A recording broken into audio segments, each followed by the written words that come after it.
Welcome back sa panibago nating video.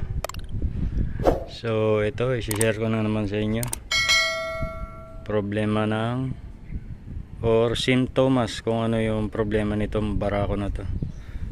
So i-on ko muna. So ayan, i-start natin.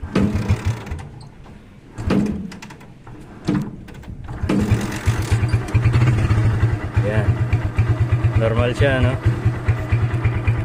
Normal yung andar, pero kapag binirit,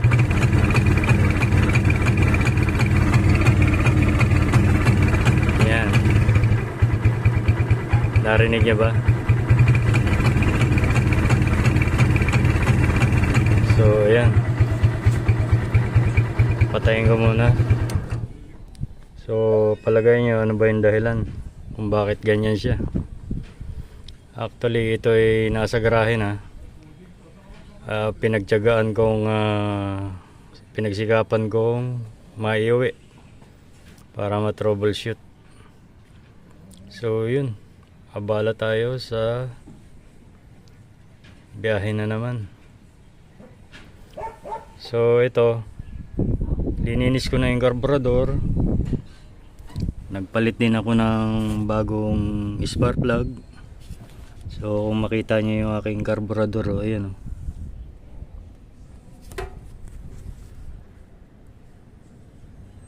yan. Tapos pinalitan ko yung spark plug.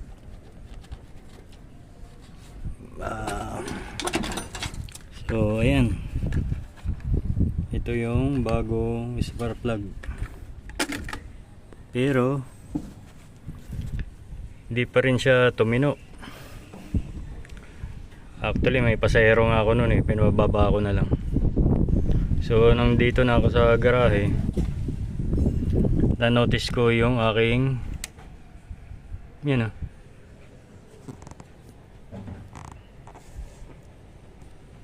yung aking voltmeter ay nagre-read siya ng 11.2 na lang. So nagpakahirap ako na linisin yung carburetor at magpalit ng spark plug. So gumastos tayo ron sa spark plug, pero walang nangyari. Ganun pa rin siya. So nung dito na ako sa garahe, gagarahe ko na, na-notice ko nga yan yung ating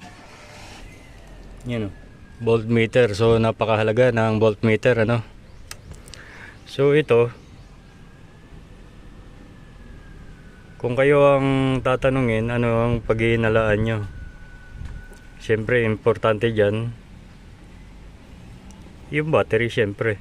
Kasi itong ating barako ay battery operated. At dahil sa 11 volt na lang siya,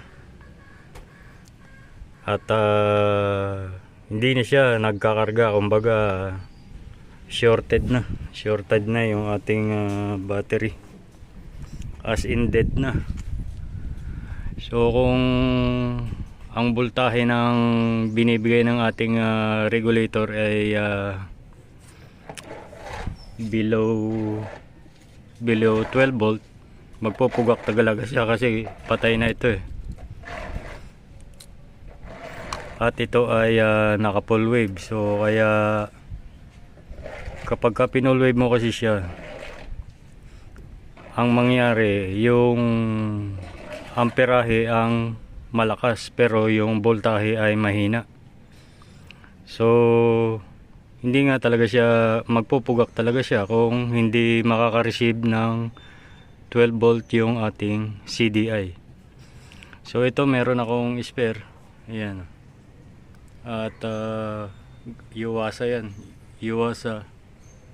Kinuha ko muna yung dun sa NMAX. So palitan natin to, at para pakita ko sa inyo na battery nga ang problema. So ito ay wala na to. So pause ko muna at palitan ko ng bagong battery. Okay, so ayan, palit na tayo ng bagong battery, Yuasa. Ito naman ay yung GS. Well, kahit na branded yung battery mo, sa katagalan ay talagang bumibigay din. At ito ay pwede na, mahigit 1 taon na rin kasi yan eh. So pakita ko sa inyo yung demonstration ng problema ng barako na ito. So ito, so kanina 11 yung kanina yung ano no, yung GS. Ngayon yung Yuasa 12.6. So start natin. Ayan, start, revolution natin. Oops, namatay. Yan na. Yan. Yan. So titingnan natin yung voltahe.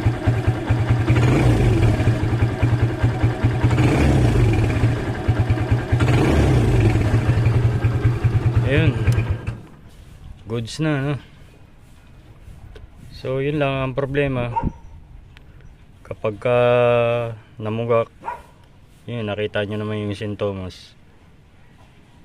Umi-start siya pero namumugak at parang kulang talaga sa kuryente. So kulang sa kuryente dahil yung ating battery ay hindi na gumagana, as in. So dead na ito, dead. At kung yung regulator naman ang problema natin, hindi yan magpo-14. Dahil sa nag 14 volt siya, 13 ang, di ba, pag on natin, ayan, mag-on natin 12. Ayan. Pag in-start, mag-13 yan. Ayan. At pagka revolution,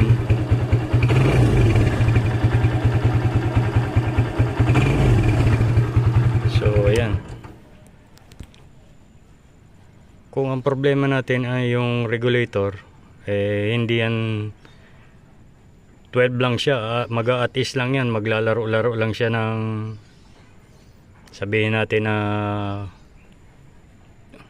12.8 ganyan, pero hindi yan magte-13 o kaya 14. So ang problema talaga natin ay yung ating battery. So another lesson. At kung nagustuhan niyo yung video, please like and subscribe. Hanggang sa muli, bye bye.